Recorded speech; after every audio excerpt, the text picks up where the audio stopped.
welcome. I'm Jerry Rentschler, and I'm Vice President of the League of Women Voters for Oakland, in charge of the committee that engages community. So let me introduce you to our experienced, very knowledgeable speaker who's traveled from East Lansing, so we're really thrilled that he came over to Oakland County. So Matt Grossman is director of the Institute for Public Policy and Social Research and professor of political science at Michigan State University. He is also a senior fellow at the Niskanen Center, a contributor at 538, and host of the Science of Politics podcast. He is an author of How Social Science Got Better, Red State Blues, Asymmetric Politics, Artists of the Possible, Campaigns and Elections, and the Not-So-Special Interest. And also, next time you're in East Lansing, you need to go visit. He's co-owner of Hooked, a bookstore, coffee shop, and wine bar in downtown Lansing, correct? It's on the Lansing-East Lansing border. Okay, it's on the border. So, Professor, I'm going to let you take it away.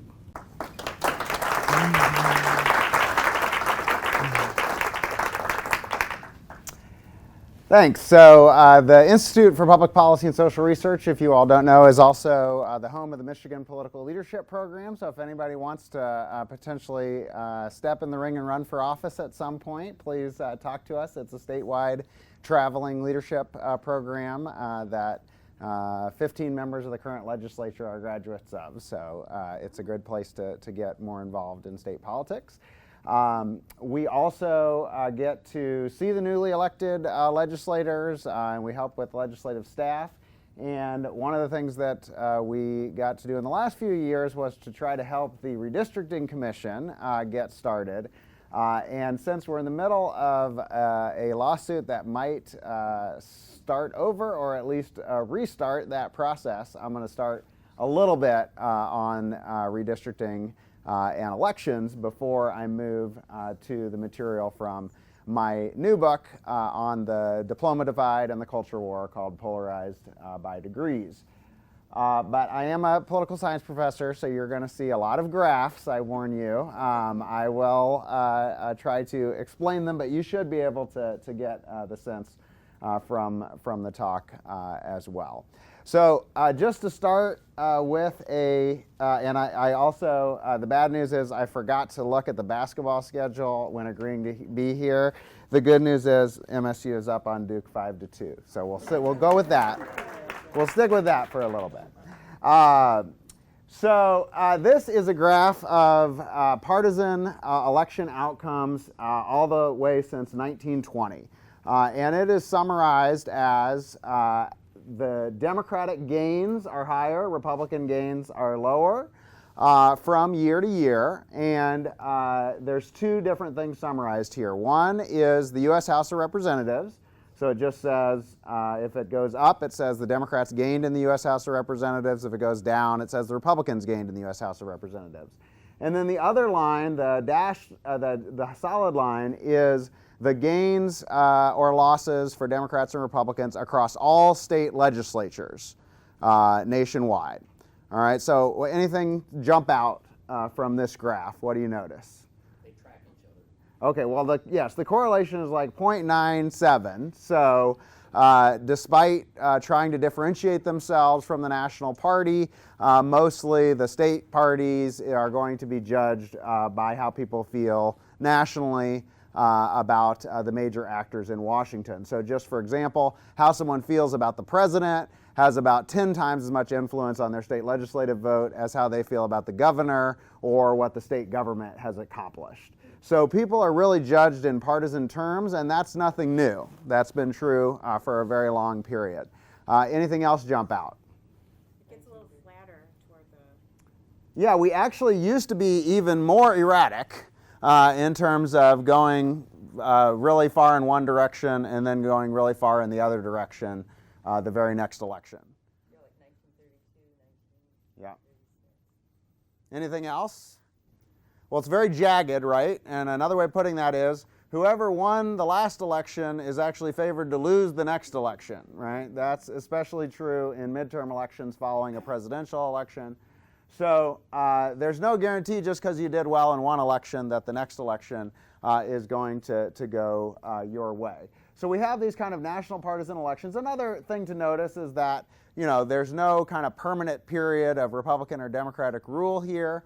The parties in power people tend to turn against the parties in power at some point.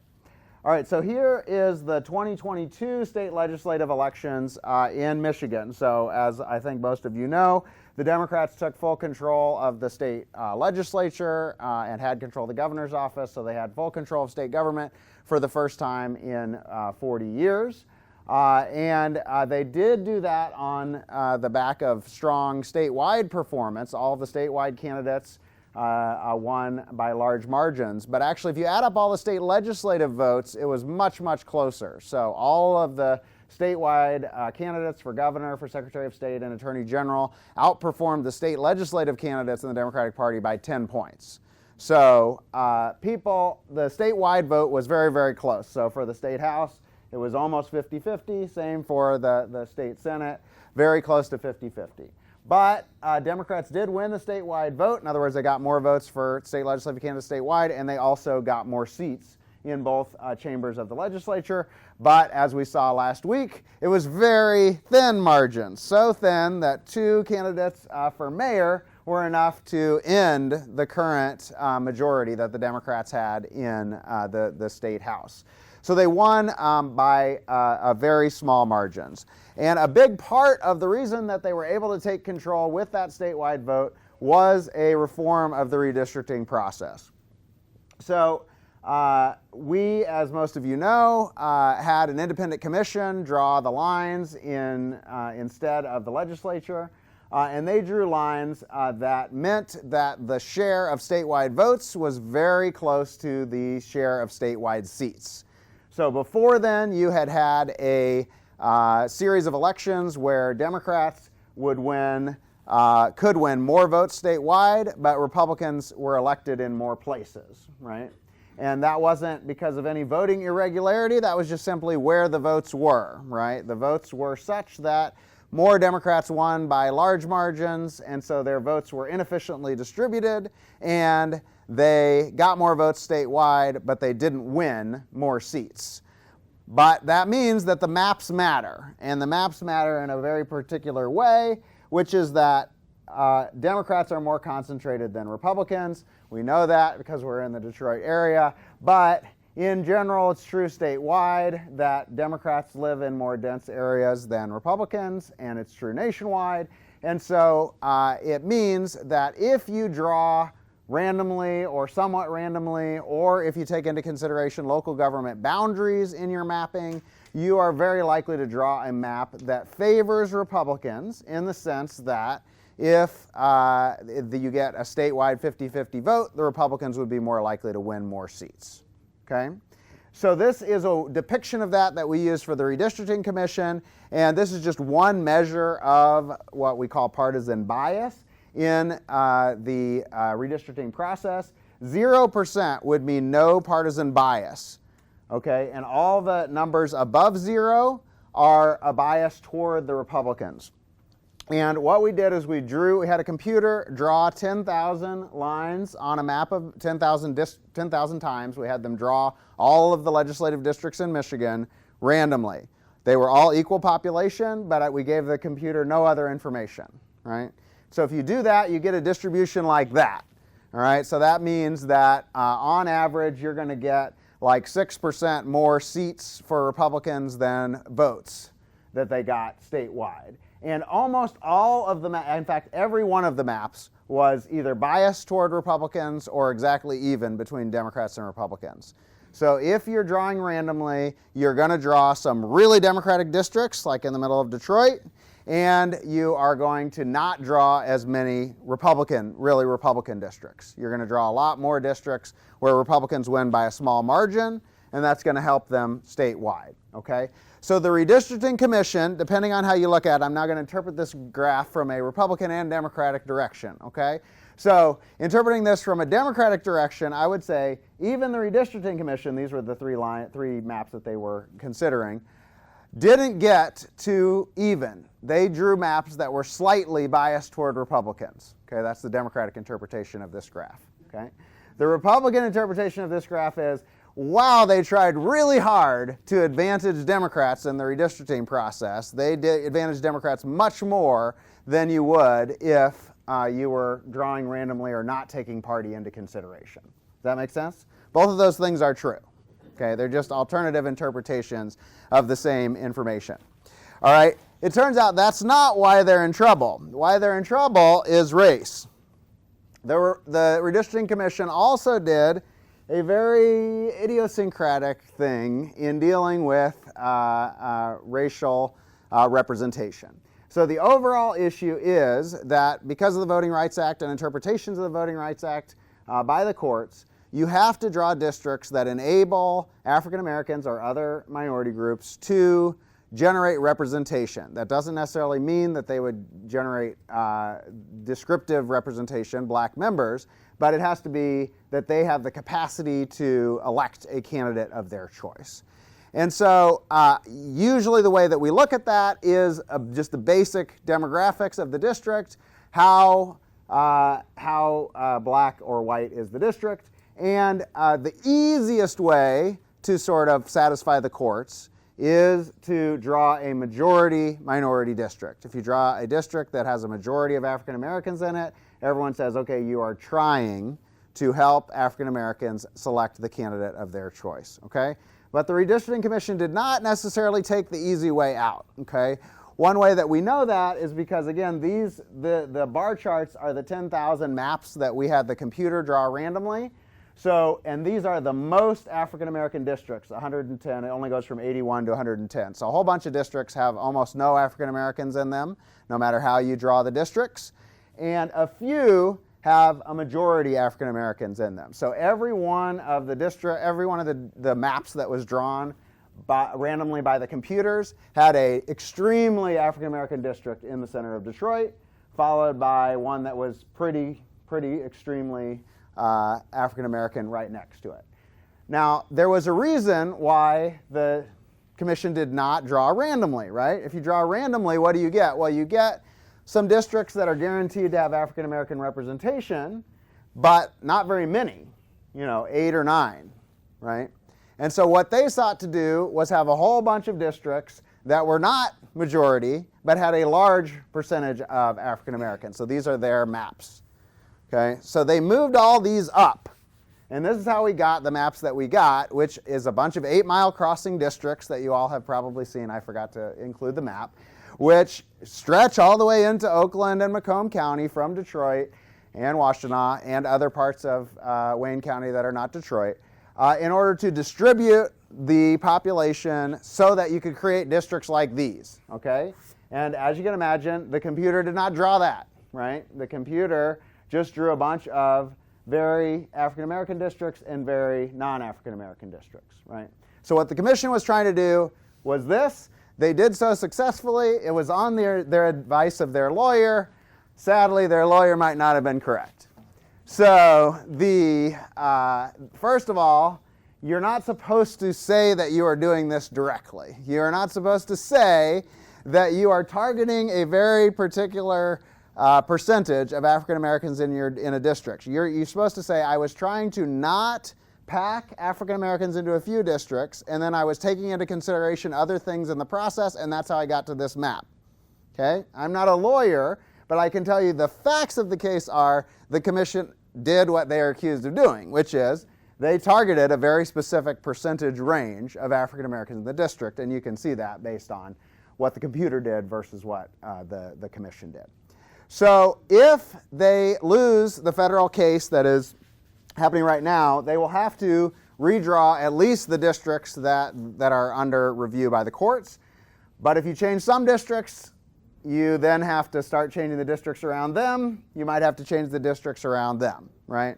So we might go through this process. We might go through it in the next few months, in fact, in which we'll have to redraw the districts. And just so we can remind what I said before, this means that we're going to go back through this process where the commission is going to try to get us to partisan fairness, but it was pretty hard to get to statewide partisan fairness, right?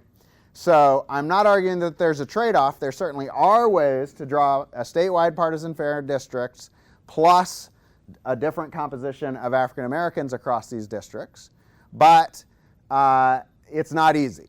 And so we got a very pro-democratic map compared to what you might expect to get, and therefore if you redraw, you're more likely to get a map that leans towards Republicans than Democrats, just because if you draw at all, you're more likely to get a map that benefits Republicans than Democrats. Does that all make sense?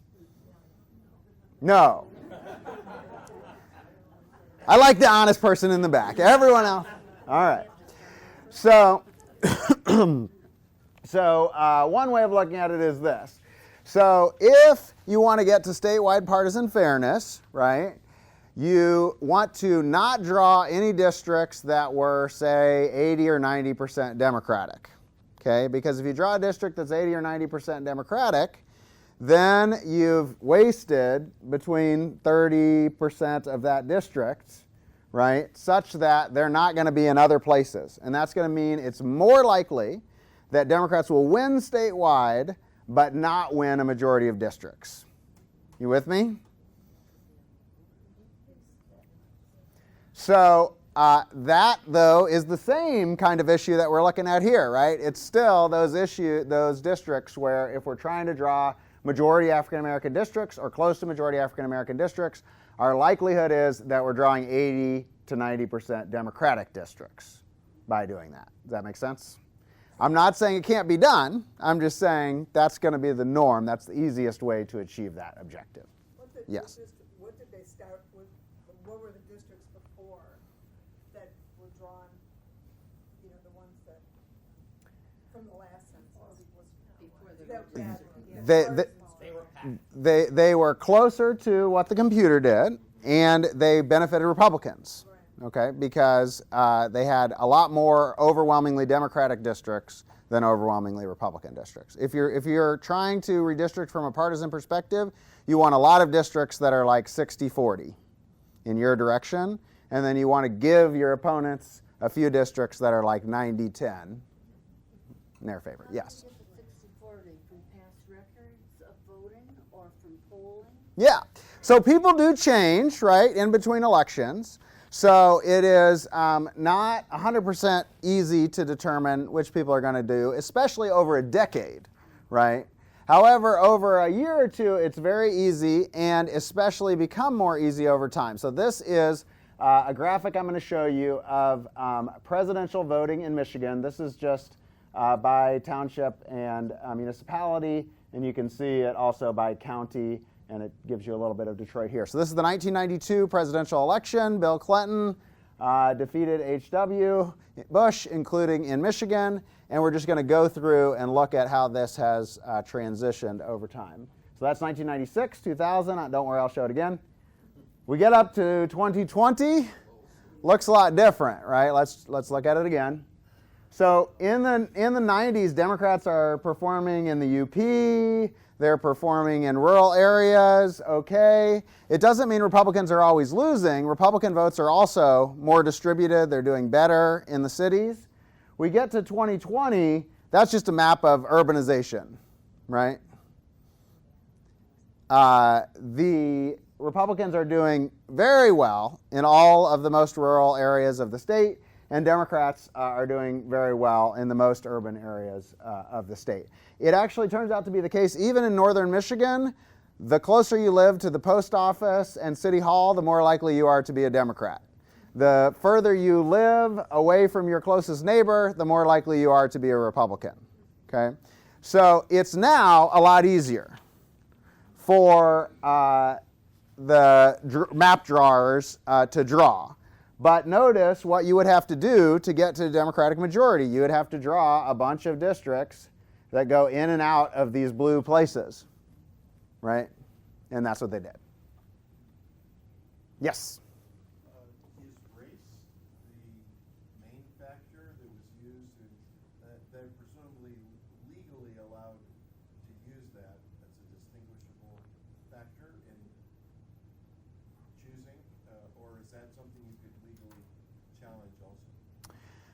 they have to take into consideration whether the map as a whole enables minority groups to generate representatives of their choice.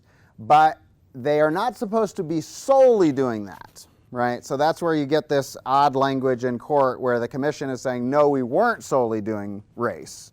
We had other considerations in mind. Is there a list of the other? Yes, so the commission had very clear criteria from the statewide ballot initiative. But number one was compliance with the Voting Rights Act, which was minority representation. And then you get down to partisan fairness, I believe was like number 4.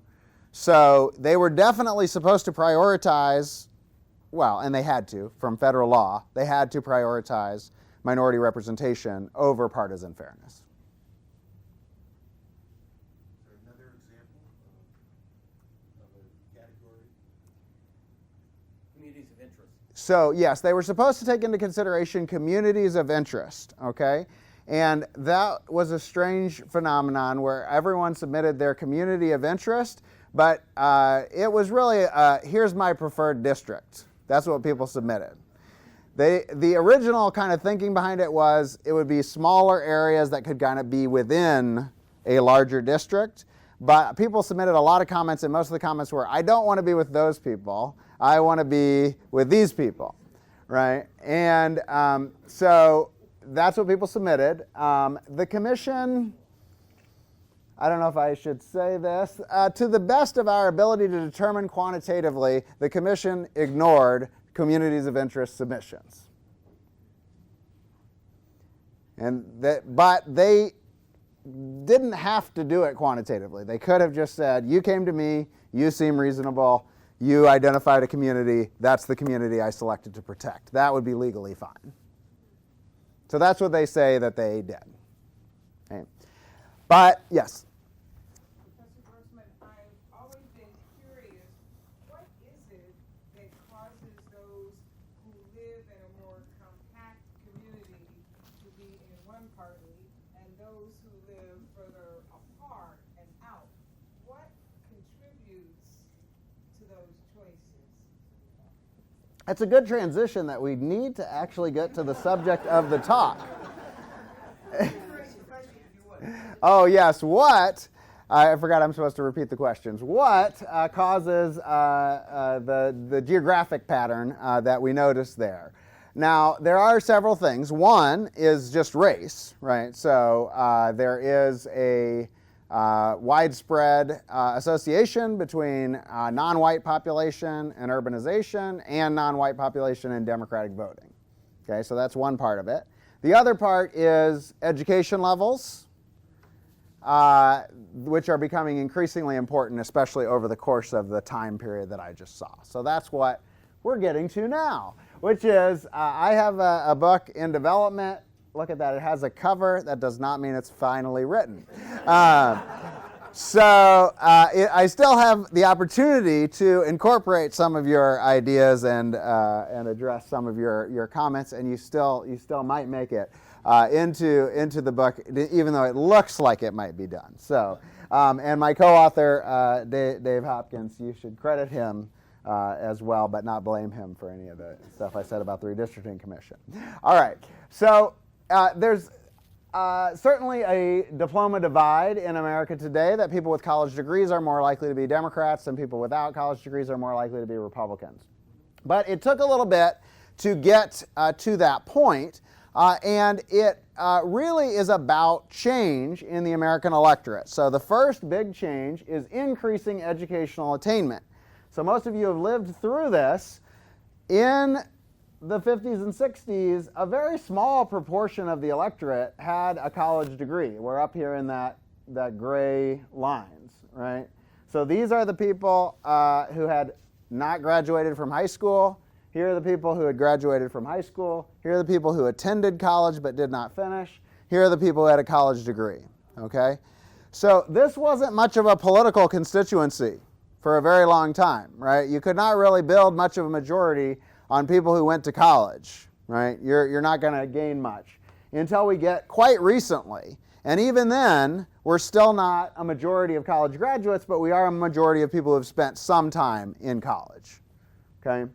And even the majority of people having a high school degree, was iffy at the beginning of this time series. So the overall is increasing educational attainment in the American electorate and in electorates worldwide across democracies. People are gaining education levels over time. The number of years of schooling is going up dramatically across the world, including in the United States. That translates to what? It's, More degrees obtained translates to. well, one of the things that it means is, so this map, if we're here at the end time point, people who went to grad school are most likely to be Democrats. People who went to college are second most likely to be Democrats. People who spent time in college but didn't finish are next most likely. Then people who got high school are more likely to be Republicans, right? But that wasn't true through this whole time series. And part of what's happening is just that college degree holders were not much of a political constituency in the first part. All right. The other big thing that is changing over time is increases in what we call cultural liberalism or liberalism on social issues. So this is a little bit more difficult to explain, but it's an interesting summary.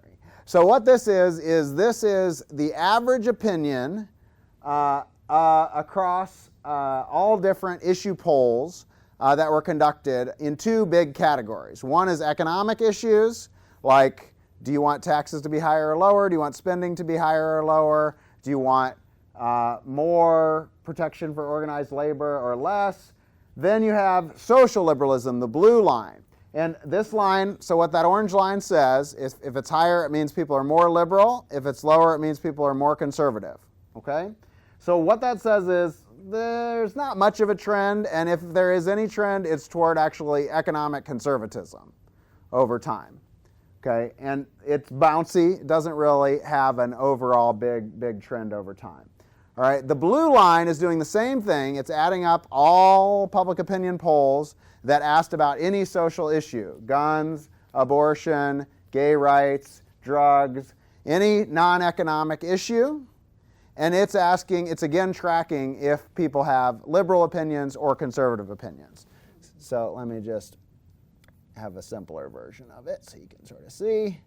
So this is like some of the underlying data there, right? This is people who support same-sex marriage, oppose the death penalty, they oppose reducing immigration, they support legal marijuana, right? So this is just 4 trends that we've asked in every year, but we're using every poll like this to try to create that overall line to show the direction of public opinion on social issues over time. Does that make sense?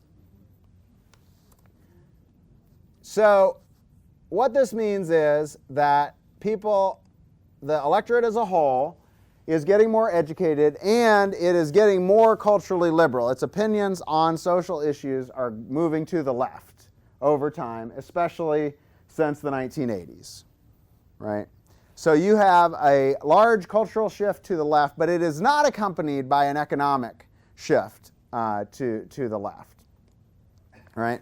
And these issue positions are very strongly associated with graduating from college, okay?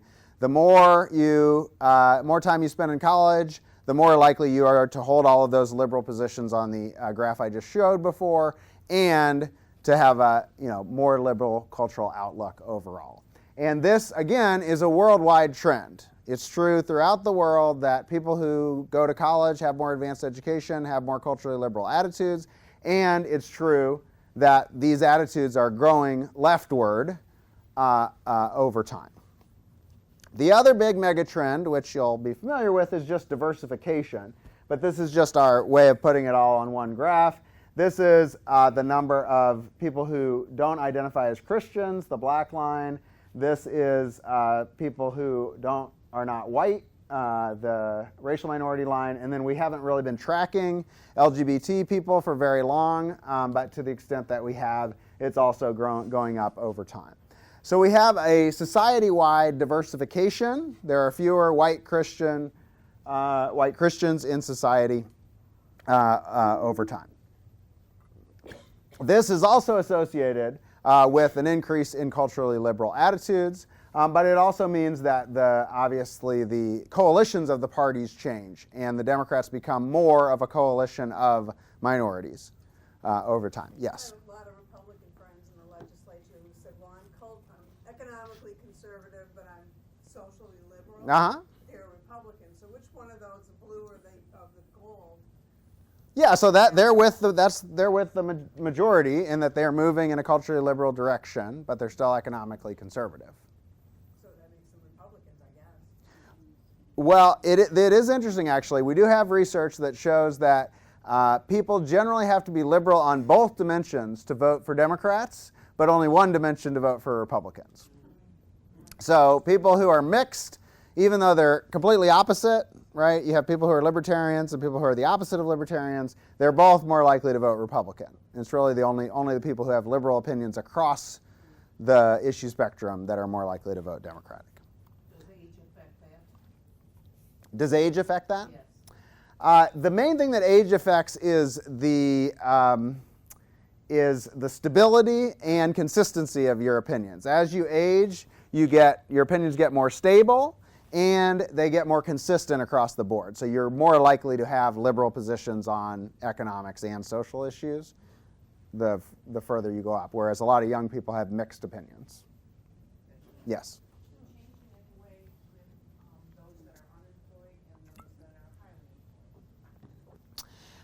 It's not so much unemployment or high employment. It's kinds of employment that are associated with college degrees. So basically, people who are professionals are more likely to be Democrats. People who are managers or manual workers are more likely to be Republicans. What happens with a college professor who's unemployed for 3 years? This sounds suspiciously like a specific person. We're all talking about averages here, right? So there's always going to be people who are off the average, and even when we get to the diploma divide, you can see that it's large, but there's a lot of college degree holding Republicans and a lot of non-college degree holding Democrats. Yes. Professor Grossman, we've spoken about education. Yep. And the factors that we have in the chart. When do we take into account global exposure? Because you have people who, well, I have friends in a lot of different camps, and I find people who have more exposure tend to be more liberal on both, in both realms. Yeah, so like, for example, people, but that is very related to education. So if you have a college degree, your chance of having a passport goes way up, your chance of having visited a foreign country in the last few years goes way up. But even within the country, like your chance of having eaten a diversity of foods goes up, your chance of having friends that are from other countries goes up. So all of those things are associated with this education divide. All right, so the one thing we need to understand about the diploma divide is we started talking about it in 2016 because of Donald Trump, and there's a reason for that, but it obscures the history, right? Which is Republicans used to be more likely to have college degrees, and that was true for a long time. You get all the way to like 2004 before you get Democrats doing better among college-educated whites than non-college educated whites, right? So the red line is non-college educated white voters, and what's happened for Democrats with non-college educated white voters? It's been going down since the 70s, right? So there's a long move away from the Democratic Party by non-college educated white voters.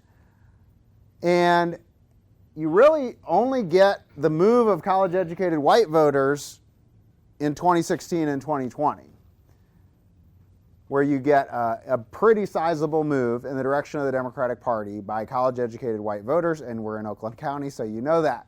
But also back Yes. in the 1950s, I mean, there's been a switch in what a Republican is and what a Democrat is. We had the Dixiecrats and things like that. Yep. And that all changed with the Southern strategy in the 1960s where things went the other direction. Yeah, so a big part of this is honestly people learning information, right? At this period, there was a lot of people that said that there was no difference between the parties. There were a lot of people that could not tell you which party was the more conservative party and which party was the most liberal party. And there was a reason for that. There were a lot of people in these off diagonals, and it was harder to tell the difference between the two political parties. Republicans, Democrats, And a lot more people were moderates. Yep, and there aren't yep, any middle anymore. yep. So, yes, part of this is learning. But it has had a big effect on the Democratic coalition. So this is another way of looking at the same data, which is just you say, how do you add up the votes for Democrats? This is presidential vote, but the same is true of congressional vote.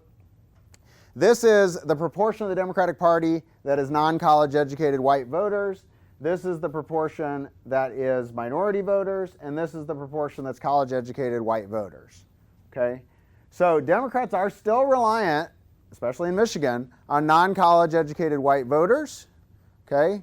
But nowhere near as reliant, right? That's going down over time. And keep in mind that that population is going down over time as well. More people have a college degree over time, right?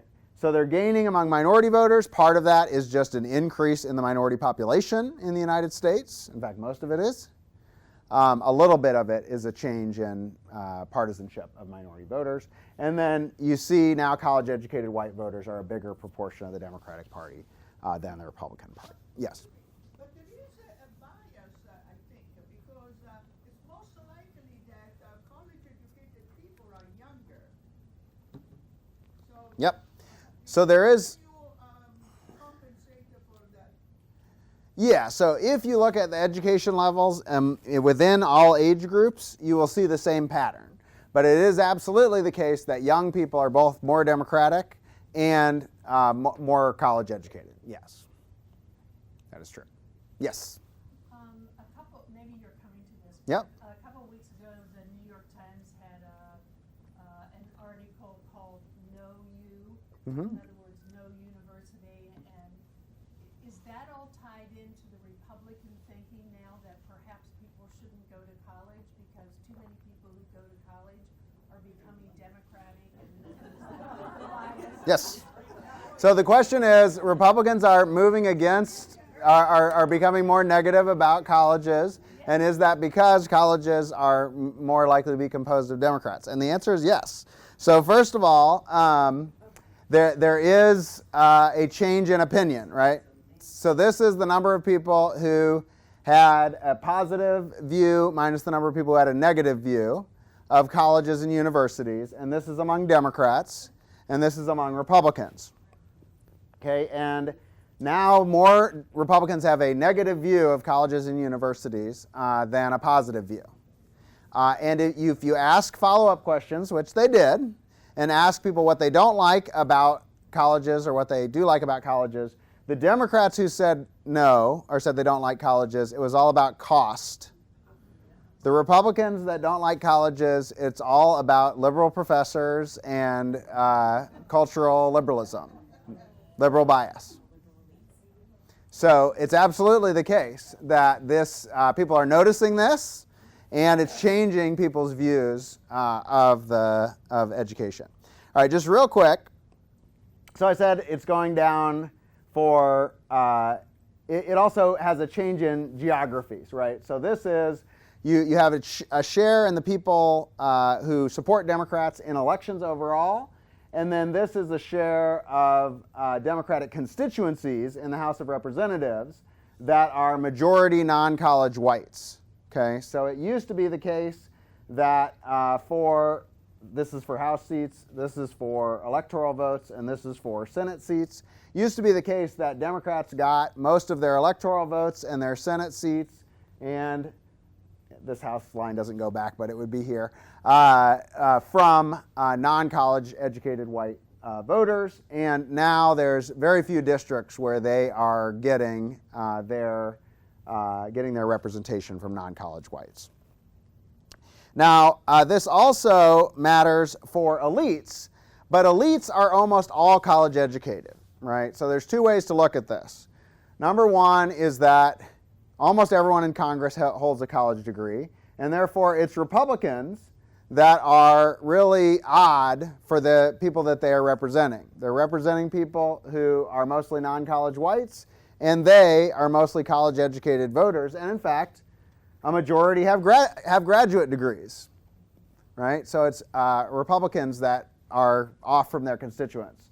But the real change that has been in the number of hyper-educated Democratic representatives. And we're at a point where it's almost, it's above 75% have a graduate degree of Democratic representatives. They're also more likely to go to college out of state. They're more likely to go to the Ivy League. Every kind of status indicator, you would find Democratic representatives more likely growing more likely to be in that category. So both parties are sort of running way ahead of their voters in terms of education levels. That make sense? So despite all the talk about changes in the Republican coalition under Donald Trump, there's actually quite a bit of stability in the composition of the Republican Party. Okay? The Republican Party has always been majority non-college white voters, and it remains majority non-college white voters. The Republican Party always has not had very many non-white voters, and it still has not very many non-white voters, and it still has some college-educated white voters, and it really hasn't changed. Now, this is composition, right? But remember, I just told you these two lines should be going up if Republicans were just getting an equal share of the increase, right? So over time, they're losing the proportion of these rising constituencies. But what that means is stability in the composition of the party. Means that the average Republican voter looks a lot more like them. Shouldn't those two graphs be the opposite of each other? The Democrat and the Republican, because they're unless there's independence. It's not independence, it's composition. It's the composition of the electorate. Okay. These two lines should be going up because we have a rising minority population and a rising college-educated population. They're flat because Republicans are losing those voters at a time when they're increasing in the population as a whole. But what that means is that we shouldn't necessarily expect as much change as people think we should expect in what the Republican Party does or its image or what it looks like. And we should expect a lot more in the Democratic Party because a very different kind of person is a Democrat than was in the past. All right, so we talked about declining Republican trust in college.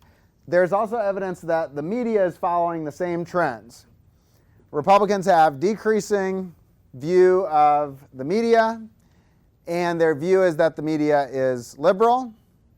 Democrats have middling views of the media until you get to Donald Trump, and then the media is Democrats' friend, and so Democrats' views of the media increase in response to the Trump presidency. All right, I'm at time, I guess, but I'll show you a couple other things just so you get a sense. So this is just worldwide data, and this is looking across 21 different countries. And what it's showing you is 4 different types of people. These are people with low education and low income relative to their population. And higher means the parties of the left are doing better. Okay? Lower means the parties of the right are doing better. This is high education, high income voters. So over time, Democrats are doing better with high education, high income voters, but they're still a little bit, parties of the left generally, still a little bit behind. So oddly, all of the action is in these off diagonals, okay? Democrats are doing very well among high education, low income voters, graduate students. Maybe the person who has a PhD and didn't have a job, okay? Republicans are doing very well among the low education, high income voters, right?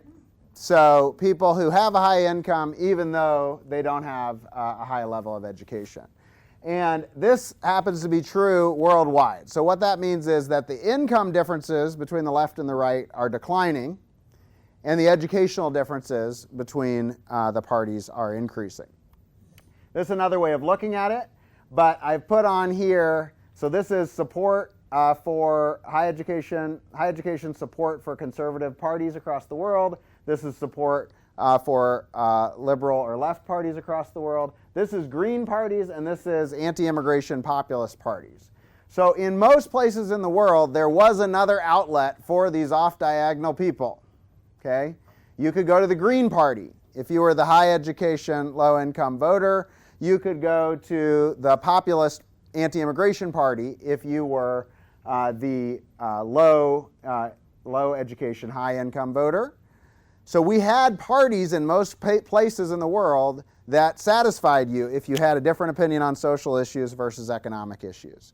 We did not, so our Democratic Party had to become more like the Green Party elsewhere, and our Republican Party had to become more like the populist or anti-immigration parties elsewhere in the world.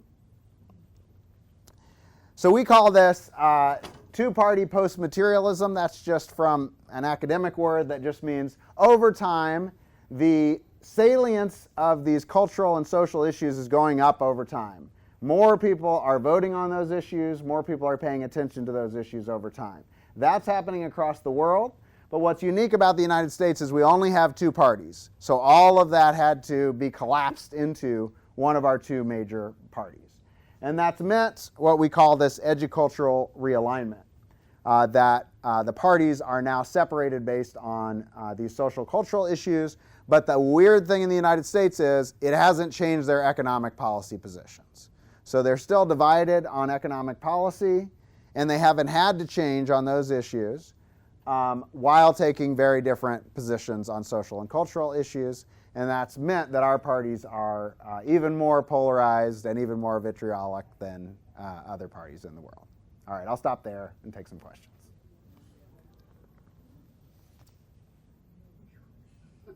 Too many graphs. If you ask a question that I have a graph for, I will go back to a graph. No, I'm kidding. Yes.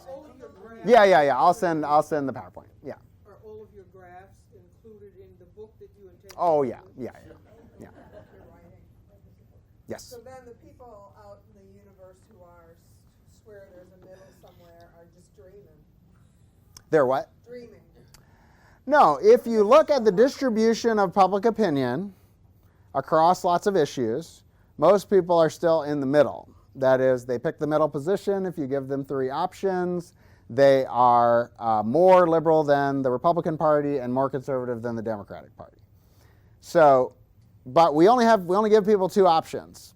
So you have to pick a side, and people are increasingly selecting sides on the basis of those social and cultural issue positions. What about a third-party candidate? Do you want to get into that or not? Well, we just have the least number of effective parties in the world. So, but that's not because that a third party couldn't represent people. There exist people to be represented. It's just that those people, yeah. Yes. What about the trend male-female with parties over time? Yes. So there's a rising gender gap between the political parties. That, again, is true in most of the democratic world and is very tied to this. There is not a large difference between men and women on economic policy positions. There are large differences on social issue positions. Women are more liberal or more to the left, again, true across the democratic world, and is a big part of explaining the rise in the gender gap. Yes. Women are also more educated. That's another trend. We used to have, right now, the college population is as tilted towards women as it was tilted toward men before Title IX. So there is a large rise in women college attendance. It's also true in graduate degrees, etc. You didn't comment on power without the credibility. Oh, okay. So so it's good. So this gets back to what we said about the cultural trends. What we see the Republicans doing is exercising power, but not trying to win back credibility, right? So it used to be the case that within academia, within the media, within nonprofit world, there was a lot more effort by the Republican Party to go and fight that war on the basis of credibility within those institutions. But now the trend is to fight them from outside and to lower their credibility. So that's the Republican Party's current approach. Now, this can work in terms of politics and policy, right? Republicans are still going to control a large number of state legislatures.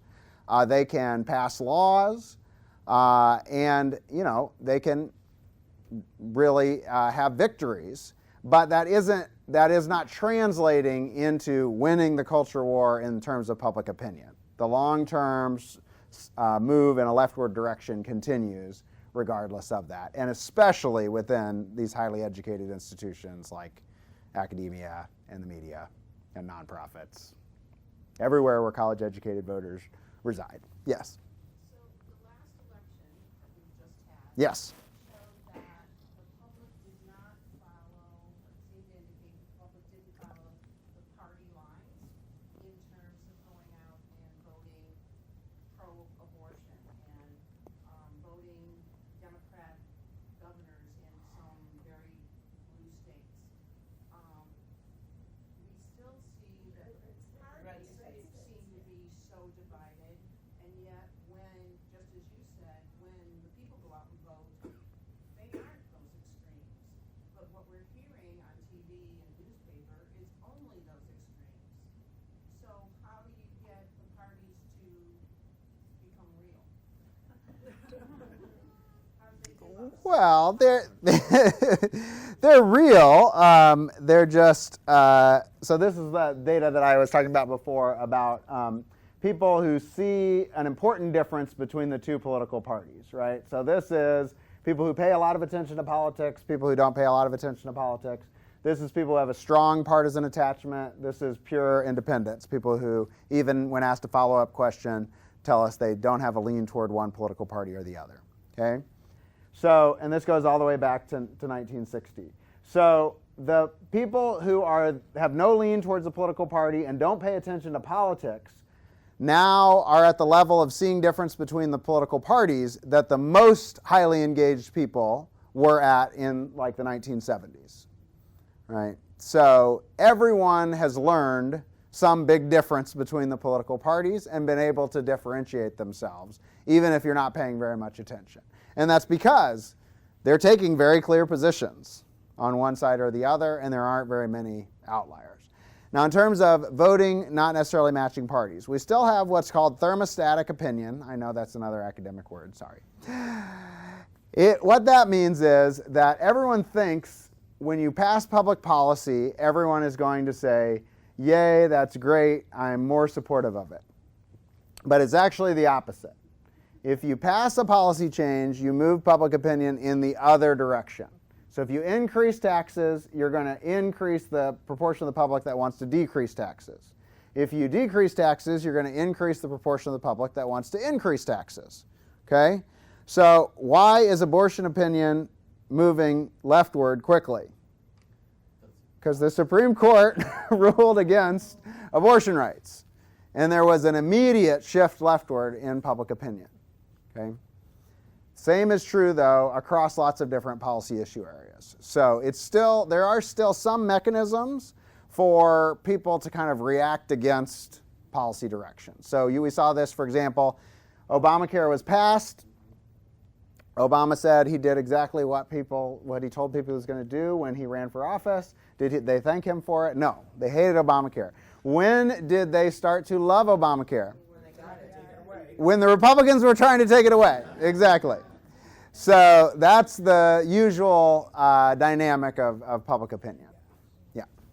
Is there, to the extent that you could actually measure this, is there an income or wealth level where you switch over where from more Republicans, I'm assuming, at the highest wealth, to more Democrats? Used to be, but there's almost no difference now. So there's almost no income gradient between the parties now. used to be, that's why higher education voters used to be more likely to be Republican. They made more money, and there was a huge income divide between the parties. So if you looked at in the 1970s, there was a huge income divide between the parties and almost no education divide, and now we have the reverse. Almost no income divide and a big education divide. Wait, I want to get somebody, I think you haven't asked one yet. Yeah. How much does your heritage, if your parents were Democrats, are you likely to stay, and vice versa, even with education or without? Yes, so you are certainly more likely to be your parents' partisanship than not, and that's always been true. It is also true that people tend to change, if they are going to change, when they first start voting. So if you have a son or daughter that has the opposite partisanship from you and has voted in their first 3 elections for that party, sorry, you've lost them. Write them out of the will. But people are more likely, even late in life, to move back towards their parents' partisanship than to move away from their parents' partisanship late in life. So yeah, that's still true. Oh, I haven't necessarily talked about minority voters yet, but I want to say there is a lot of question as to whether we're going to have a diploma divide that opens among minority voters. The big thing I want to add to that is that it also used to be the other direction. College-educated minority voters used to be more likely to be Republicans because of the income gradient. People who made more money across all racial groups were more likely to be Republicans. Now that collapsed, and we have an education divide among white voters, and we have almost no divide among minority voters. But in the last 2 elections, there were signs of an education divide opening among minority voters. So if an education divide opens among minority voters, who would that be good for? Yes, because right now minority voters, regardless of education level or income, vote for Democrats at high levels. If they start to divide based on education or based on self-professed ideology, then that would be good for Republicans. So another way of looking at it that people find difficult to conceptualize, but minority voters are overall more liberal than white voters. But the swing minority voter is way more conservative than the swing white voter. Does that make sense? Because minority voters have a group-based tie to the Democratic Party, or if you want it, Republicans or white people have a group-based tie to the Republican Party. And so what that means is that the people who are potentially switching between the political parties are a lot more conservative among minority populations than among white populations. So if you look at like a swing black voter, that is someone who is conservative in self-identification, conservative on social issues, and conservative on economic issues, but still sometimes votes for Democrats out of prioritization of civil rights, views of the Republican Party, or because they have a group-based tie to the Democratic Party. That makes sense? So that means there's a lot of room for growth in the Republican Party among minority voters if people start to vote based on ideology. Yes? What about religion? Yep. I'm sorry, did you call? No, that was you. Okay. What about religion, especially with minority voters? So it's still the case that religiosity is associated with Republican voting. But there have been big shifts within denominations. So as you know, evangelical voters have been Republican, solidly Republican since the 1990s. Mainline Protestants have been moving towards the Democrats. There's lots of different religious groups, but the big gain in terms of religious voters, for religion, the big gain among Democrats is people who say they have no religion. We call it none. Sometimes we can ask them if they are spiritual but not religious, then that's still Democrats. Anything that you are indicating that you don't have a religious identity makes you more likely to be a Democrat. And minority religion, any non-Christian religion. Yes? So where does the polling is pretty bad these days, so where do you get your data from? Not phone calls or series like focus groups? Or? No, it is not. Sorry. So I do have slides for this. Everyone thinks the polls are bad, getting worse. Not in terms of calling elections, they're not. If you want to say they've always been bad, you can say they've always been bad. But this is the polls in 2022. The average bias was, the average amount that they were off from the final result was 2.4 percentage points across all polls for all offices. The average bias, in other words, this is how much they were off, but some were off in favor of Democrats and some were off in favor of Republicans. So overall, they were pro-Democratic by 1/2 of 1 percentage point. Okay, this is historically great for polls in terms of being close to election outcomes. That doesn't mean we don't have polling errors. You know that we had huge polling errors in favor of Democrats and miscalling Michigan in 2016, and we still had it in 2020 also. The polls were too good for Democrats in Michigan in the 2020 election. But unfortunately, we can't predict the direction of the bias, right? So it's not the case that everybody, that you can just rejigger the polls and cut 4 points from the Democrats because they're overstating the Democrats, right? I said on average in 2022, they happened to overstate the Democrats by 1/2 of 1 percentage points, but we don't know which way they're going to be off in any given year. Yep. How do we determine the polls that are valid versus those that are not? Because there are a lot of polls taken, and we see the outcome either on the news or in the paper. I mean, how do we know? So generally you want to... When you do your data compilation, how do you choose the polls that you're going to depict? So generally you want to average across polls rather than take any one poll, right? You also want to ask yourself who is the sponsor of the poll and what is they trying to achieve. It turns out that polls that are sponsored by a candidate or are affiliated more with the Republican side or the Democratic side are worse, but not actually because their methods are worse. It's because they selectively release the polls, right? So if you had access to all of Donald Trump's polls, they would be fine. It's just that we're only going to get the ones that they want to release. And it's not just Republicans. The same is true of Democratic pollsters. So that's why we eliminate the polls from partisan sources. But other than that, there's actually a lot of similarity across the polls. So if you start questioning one poll and you don't like it, it's okay. If 3 or 4 consecutive polls come out and they all say the same thing, then you're probably just arguing against the data. Yeah. I'm so curious, is there anyone in this room that is actually responding to the poll?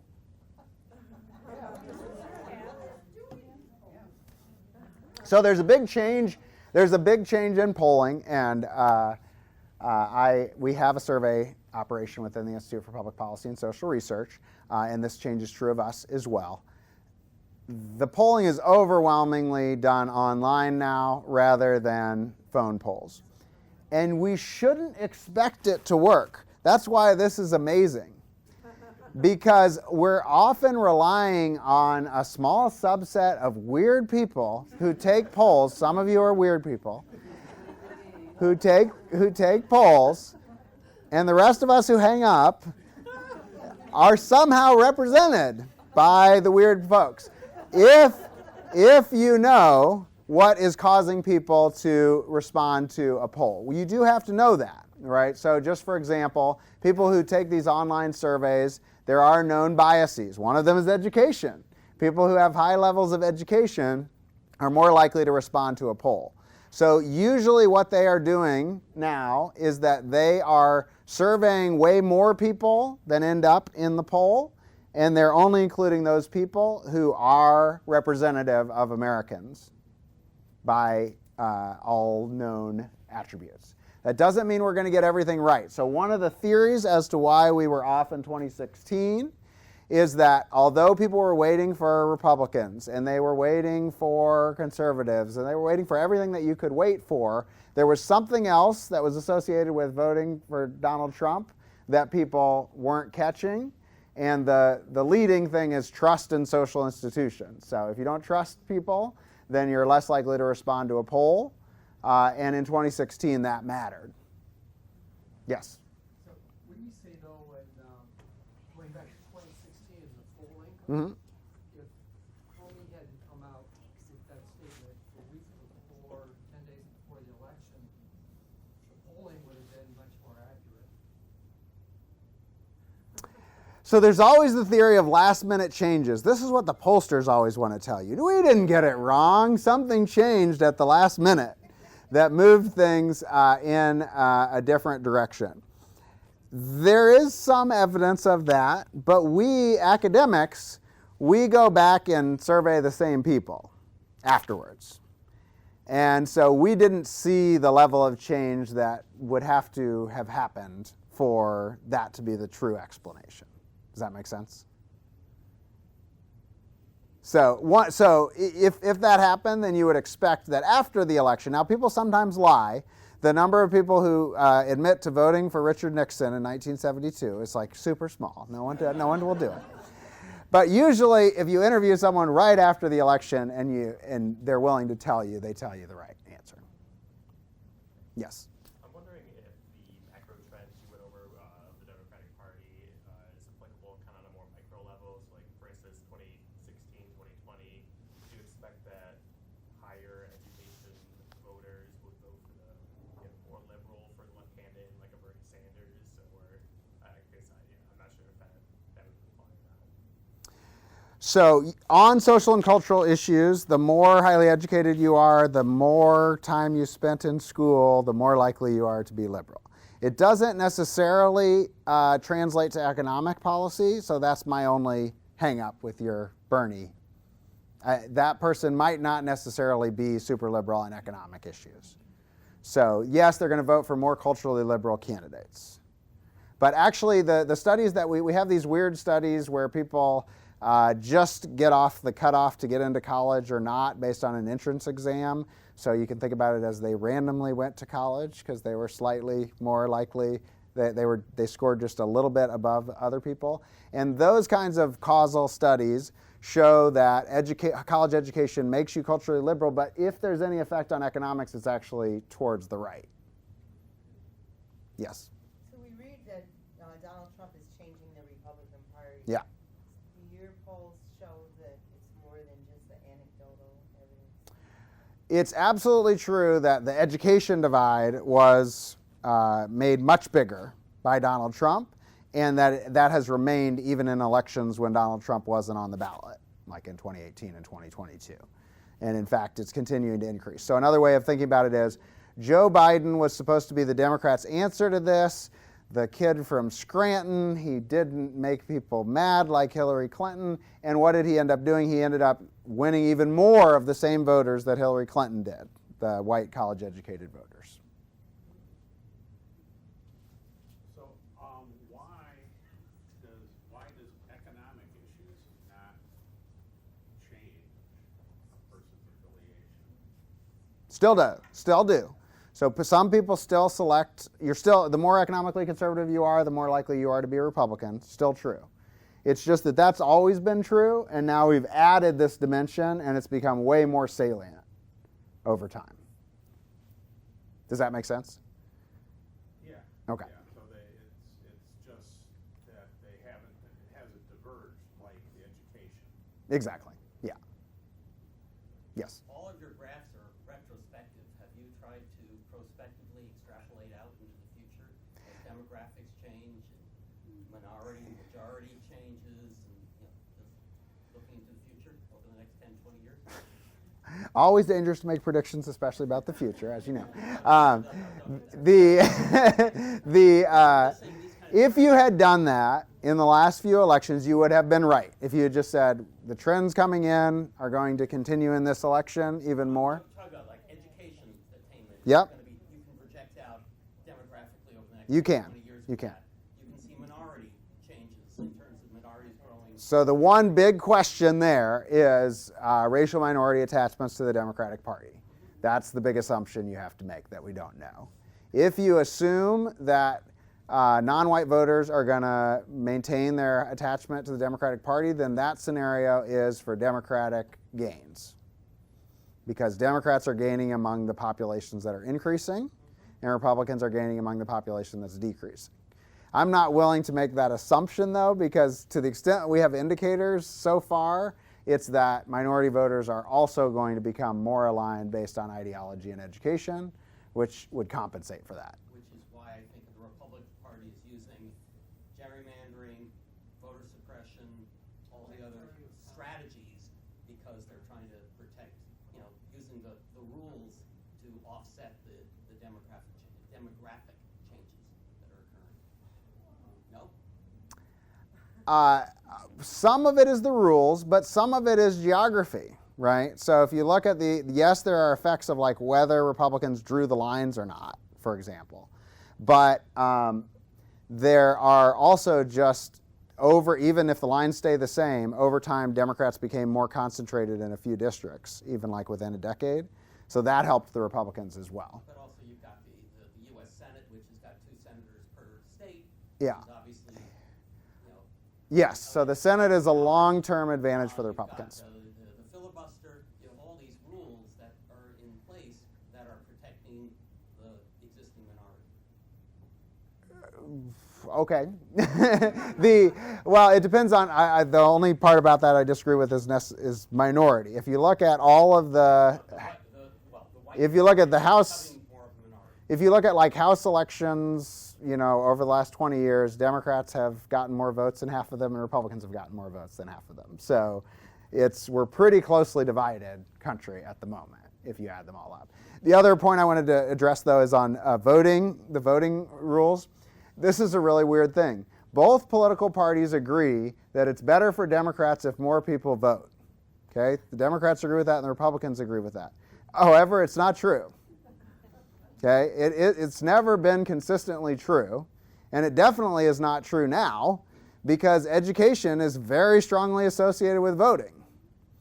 So a lower total electorate, as we sit here today, is better for Democrats, not Republicans. And it's not been consistently true ever. Educated people are way more likely to vote. And so if you have an electorate, like say in a special election where you have like 20% of the people showing up rather than 50%, you're going to have a much more democratic electorate. Yes? Yes, I have a question. I hadn't heard anything about independence. Yeah.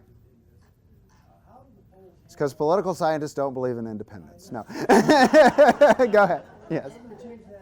Yeah.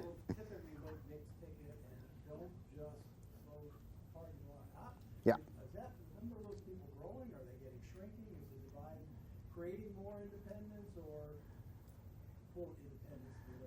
So the number of people who say that they are independents, if you just ask, are you a Republican or a Democrat or independent, is going up and has been going up for decades. We also ask a follow-up question to those independents. Do you lean towards the Republican Party or the Democratic Party? And once you ask that question, the number of people who remain independent, we call them pure independents, is steady and low. It's like 8 to 9% of the electorate. Those are still important people because some of them vote, and they are often the difference. They're what causes the move from one to the other. The main thing that differentiates them is that they pay less attention. So they have to be paying so little attention that they haven't decided which side they normally agree with. Mm-hmm. Now, there is no on the ballot eye. Yes. Now, split tickets. There still is a lot of split ticket voting. It is generally of the kind voting for incumbents, even if they're not in your political party. That's the most common kind of split ticket voting. But there is some. We just had it in Michigan. Like I said, there was people who went into the voting booth, voted for governor, secretary of state, and attorney general for Democrats, and still voted for their Republican state legislative candidates. A lot of people. So they still exist. You just tend to have, an explanation for that. So, does the redistricting commission still exist by statute? I mean, they. It exists. I mean, they're done with their work and They meet they're every month. probably not getting paid anymore, I would Yes, guess. they are. They still get paid. They still meet. And they're about to have a lot of extra work to do, maybe.